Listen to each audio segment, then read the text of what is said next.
Hey there, it's Daily Insights on Business and Branding, and it's me, Anna, for Branding Budding Agency. So today I wrote down a couple of insights that I had, and they are mostly philosophical on how to manage team and grow a brand. So the first thing is, I just wanted to share with you that I had a really bad day, and sometimes it just happens. So when you go down with a cold, when you are feeling like totally under the weather, when you're feeling sad or tired because of having a lot of work, right? And it's totally okay. And it just happened so that I had a break in the middle of the day, and I was sitting on the couch, and I'm like, damn, I don't want to do any work. Like, I don't know what I want to do. But it's not that I'm not motivated to work on a brand, to work on business, to work on the asset, because I totally believe in it. I'm sitting, I know that it's me being emotional and maybe being sad in the moment, but not in general, because I believe in the thing that I do, and I love imagining myself being productive about these things, but I'm just not. So I decided to forget about my emotions and stuff, take this power nap short, and then proceed to action again. And I really felt better. It's maybe just like biohacking or stuff. It's all about tricking yourself into being more productive. So I could have quit the day. I could have stopped working for a day and go watch series or stuff. But I decided, actually I consulted ChatGPT for that.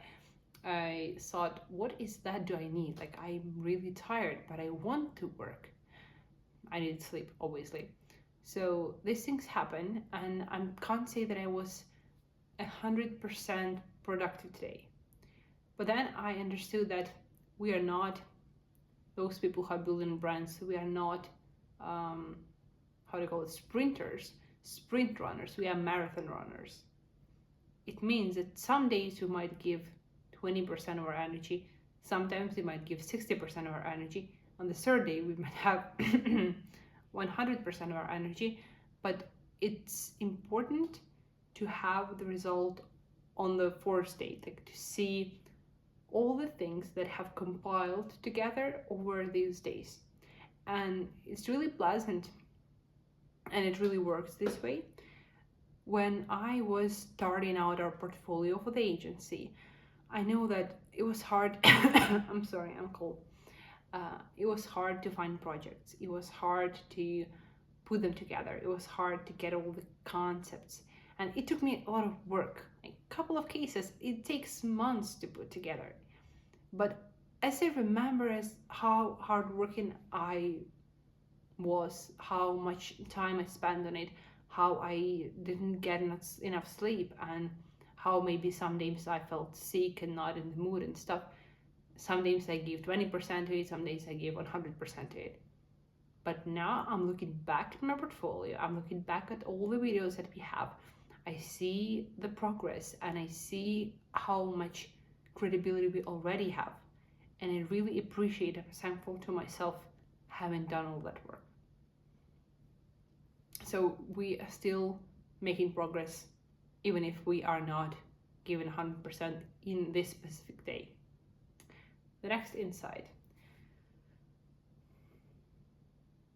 Yeah, some people say work like a lion, not like a gazelle. It's similar to this previous stuff that I said on lions. They rest most of the time, but at the times when they see the prey and when they know that prey is within their reach, within the radius of their reach, they hunt for it, and they hunt for it with such a power, with such a drive that you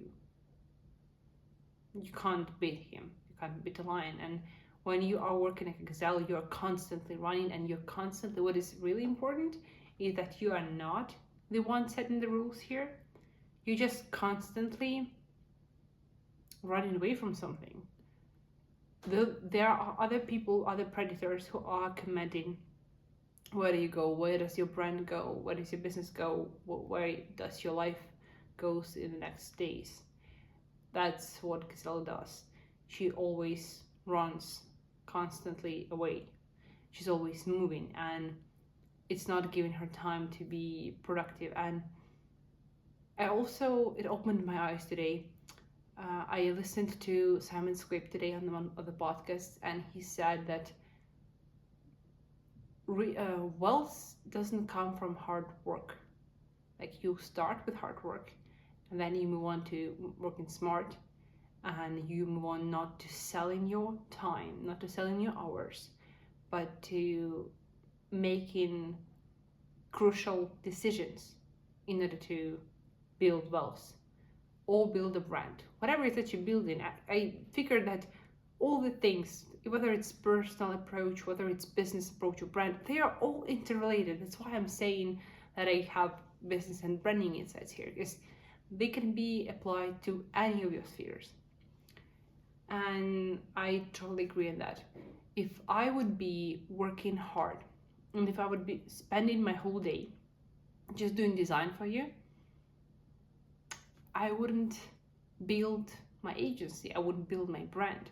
I would feel calm, I would feel good, because I love designing. I love just sitting there with a laptop and just creating some stuff. But then I wouldn't be making crucial decisions to land a new client, to go on a sales call, which is hard because it's there is tension when you are naming the price, but you are stressed. It's not pleasant, but it's a crucial decision. I'm not hiring new people, I'm not training people, I'm not performing any of the action to get outside of my comfort zone, but working just hard because I used to is stupid. So not work hard alone would make the empire. Now, next insight number 2, it's harder and longer than you think, but you'll make it. Not having awareness at the start is beneficial. I heard some founders of, I think, Airbnb, who said that if he knew how hard that would be, how hard that would end up being, he would have never started again. Like, he wouldn't start again at all, because it was harder than he expected.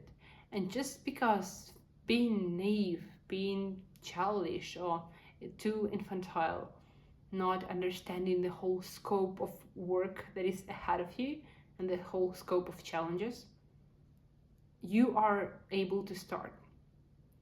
And not being aware of things can sometimes be super beneficial. When I started out almost half of a year ago, I didn't know how much time that would take me. I wrote in my plans that I would make I would make great social media strategy. We would have awesome content, and we'd have thousands of subscribers like in the first year, and in the first months I meant. But in half of a year we would have like tens of thousands. We barely have 1,000 at the moment. It's going far slower than I thought, and my thoughts were not based on any proof, any scientific proof. It was just my over-exaggerated expectations. That's all it was. And if I knew that it would take me 4 months to get 1,000 subscribers, I wouldn't start in general. But now I'm just more aware, and I guess I passed that pessimistic stage of being aware, and I'm slowly moving towards being positive again, but being aware, like in that popular curve that you have. Positivity and unawareness at the first stage, and then you get some awareness about how much it takes, and you'll get negative, and on and on again. So yeah, we are moving positive, and we are aware right now, and we're gonna make it anyway. The next insight: great people, businesses, brands, communities, and teams have different energy, right? Their energy is on a whole lot different level. You know, when sometimes you would go to a restaurant and there are some servants, I forgot the name, servants, yeah. and they would be talking to you, taking your orders, and getting to know you maybe. And some of them, I'm sorry, it's so hard to speak. Some of them have really powerful energy. They are so energetic, they are so driven, they are motivated, and they are overperforming. They would state their name like, "Hi there, my name is Alicia and I'm here to help you. What are your preferences in wine for today? Or are you in the mood for something sweet today? Or we're talking some meat, or what dishes do you prefer?" Like, just having open dialogue, just suggesting, just keeping eye contact, being positive, smiling, stating your name, filling a glass of water for the client as a bonus or stuff. These are just tiny details, but they show how prepared you are and how you are willing to overcomplete stuff, how motivated you are. It makes those is it called servant at the restaurant? I truly forgot the word. I don't know what happened to me today. So those people, workers, are really different. You can see them like outshining everybody else, and they would for sure, like in a couple of days, they would get recruiters hunting for them. I promise you, because all those people who are completing stuff in their life, who are building businesses, they have different level of energy. They're not going to be lying around on the couch for the whole day. And I used to feel when I was a child bad about it. I have a sister, older sister, like a cousin, and some days we would spend together on holidays and things. And sometimes she like loves sleeping in, or having like nap in the middle of the day, or I don't know, spending time on the phone, just being quiet. And I never been like that. And sometimes when she would sleep in up till midday, I would be awake at 6 a.m. and I would complete all of my tasks as a child. And I would have nothing else to do. So I would be running around the house and checking whether she's woken up already for thousands of times. And I used to be a bit ashamed of that. I don't know why. Because she was older and she was such a cool cousin. And I was not as cool. I was like super nerdy and super active. I used to feel bad about it, about being active, about being super active, like I'm insecure or something. But now I understand that I always been like that. Maybe it's ADHD. I'm not sure what that is. But it's really another level of energy. I'm sorry. Another level of energy that I have for a day. Have much more energy. Some days, today, when I have a lot of tasks, I might enter the call and I'm so ashamed sometimes of talking to my team without emotions. I did that today and I'm ashamed of it, because it's not the way a leader should behave. It's not the level of energy I should be producing. And right now on the video, I was talking for some time like I was sleepy. I'm not. And some days I used not to set the light for these YouTube videos, or not have microphone, or not have any lights in the back, or not not do my best, not prepare the script, just speak whatever comes to my mind. I do that as well, but I have points written down right here on the right, and I look at them because I know what I'm talking about. I am coming prepared, I'm showing up on time, and I do not have to do all these daily YouTube videos. But just because I like doing them, I'm not doing them for the audience at the moment. I'm doing that for myself and for the agency, to keep myself organized, disciplined, to do the thing constantly, to figure out to learn new things and change the behavior in the agency.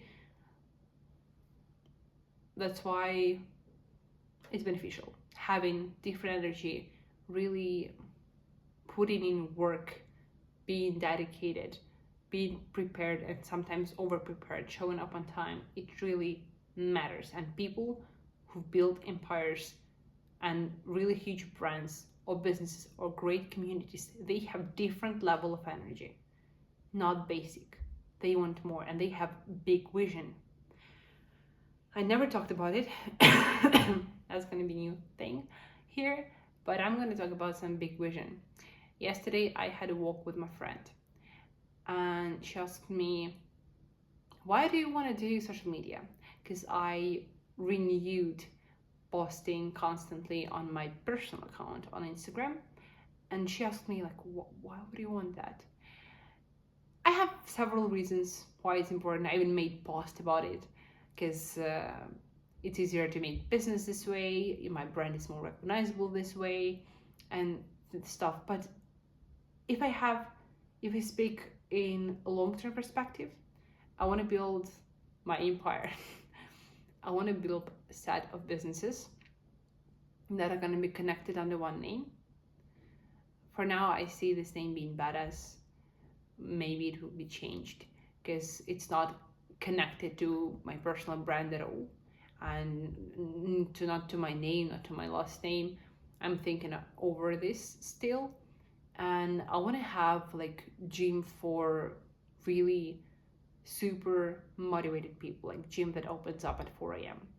I would have co-working that would be the same, and that would be community also. Like I can have community of people who'd be visiting that gym and that co-working space, and they would be really working hard and they would be going to gym really hard, and it can be in one building or in sets of buildings, and it can be all in one community. Like you'd have friends and groups of people who'd be as motivated as you are, and they would be working with you, and you would surround yourself with whole different people with whole different level of energy. That's what I'm thinking. I can have sportswear for this community that's also going to be representing the brand. I can be publishing books about being super hyper productive and overachieving. I can have supplements brands. I can have whatever that, some hats. I can have drinks brand, like energy drinks that are not harmful to your health. I can have online educational platforms where people in business would be teaching other people how to do business. We would have like conferences. So there are tons of opportunities to build around branding agency and business. So I have really big vision for myself, and I'm really passionate about it, because that's the thing that I liked since I was 14 or something. When I was at school, I started running daily and I couldn't stop. I loved being productive. I loved waking up at 5 a.m. all the time. I loved waking up earlier than my parents. And that's the big vision I have for this agency. Like that's going to be a starter point for the rest of the business, and social media and YouTube, everything is going to be dedicated to that one really big vision and really big goal. So that's the first time I share that with you. That's not the inside, and it's connected to the agency still. So dream big. Yeah, it's worth it. Like, what are we here for else? Like, what else can I be aiming for? For money, at some point, I understand that there is level of comfort that you can reach with money. And I also listened to Iman Ganzi saying that after reaching his first several millions, when he was taking home like a couple of millions a year, he reached that comfort zone, and he did not yet have that huge level of responsibility than he has now. And it was easier for him to leave, and he had a lot of money that would cover all his expenses. And that was the point of the highest happiness level. So if I'd be aiming just for the money, which is also great, that wouldn't be big vision enough for me. Now, next insight, and the last one. I wanted to recover my monk mode that I used to do, and I opened up my rules and You know what happened? I am following all of the rules up to the letter, like every day for I don't know how many months now. Maybe it's bad for my social life or for being super hyped on this productivity and stuff.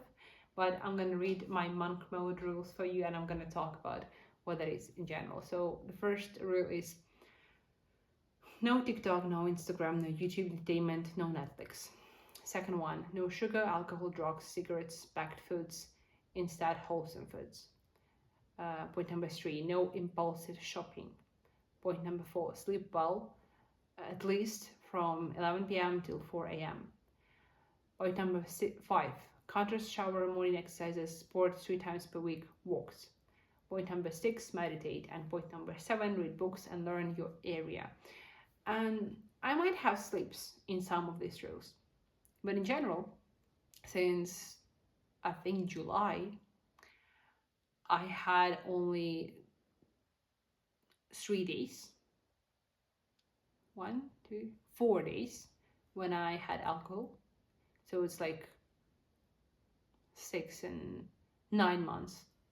9 months I had 4 days with alcohol. I'm not watching TikTok for entertainment. I'm not watching Instagram for entertainment. I use Instagram a lot for being active with my subscribers, for posting stories, for posting reels daily, but I'm not just scrolling Instagram at all. No YouTube entertainment. No, I'm not doing any entertainment on YouTube. I'm only listening to podcasts right now, and no Netflix, like obvious. Then no sugar, alcohol, drugs. I'm following all these rules. I'm not gonna repeat that, but I'm following them up to the book, up to the letter, and I opened that up. What's monk mode? I'm gonna jump back. That's not organized speech, obviously. Monk mode is when you are locking in order to reach your goal. So you are cutting out all the noise that you have in your daily life in order to focus on one main activity. And that's called monk mode. And it has rules. There are 3 basic rules that would include no dopamine, like in terms of alcohol, drugs, and stuff, and cigarettes. That would include having sport, like at least 30 minutes of sport a day, and meditation, 15 minutes a day. And you also can add 3 more rules, custom rules that you can come up with. You shouldn't have more than 6 rules because it's going to get messed up and too confusing, and there's going to be too many rules for you to follow, and you're not going to be able to do that. And as I see in Manganzi's videos, he said that it's great to have monk mode not for longer period of time than 3 months, because then your mind gets associated, like less socialized, and it's getting bad for your health, for your emotional health. You are feeling more lonely and stressed and stuff. So I've been following this now for a really long period of time. And when I used to go back to monk mode lately, it used to motivate me. It used to get me in focus, get me in shape, get me together. But now I see like I really follow all these rules already. Should I be getting more restrictions to my life in order to feel more disciplined? I'm not feeling disciplined enough. I'm not feeling as I'm doing enough in a day. I don't know what to do now. Maybe I'll just review the rules and I will make them a bit more plain, but I would add some of them. I do not have a rule for monk mode like having daily YouTube video, and some days I might just skip just because I don't feel like doing a video. I don't have insights for the day, but it would be really great to do that as a rule, that I would keep my word and keep my promise. I'm not gonna break it, and this is gonna help on the way of building the agency and understanding what is behind the scenes. What are the thoughts of the owner of this agency, right? It's really gonna be helpful. And yeah, we are doing that just now for our own growth and understanding how we grow, not for the audience, not to serve the audience, because we're not getting enough views and we do not care about that. Because if I would be caring for views, I would be really upset with the number of views that we have. I'm not upset. I know that it takes time, and I know that one day it will be appreciated. Right now, this content maybe doesn't have that much value as it potentially can have. So yeah, let's hope that today we will be better than tomorrow. Have you heard what I've said? Today will be, tomorrow will be better than today, and I'll see you then. Bye.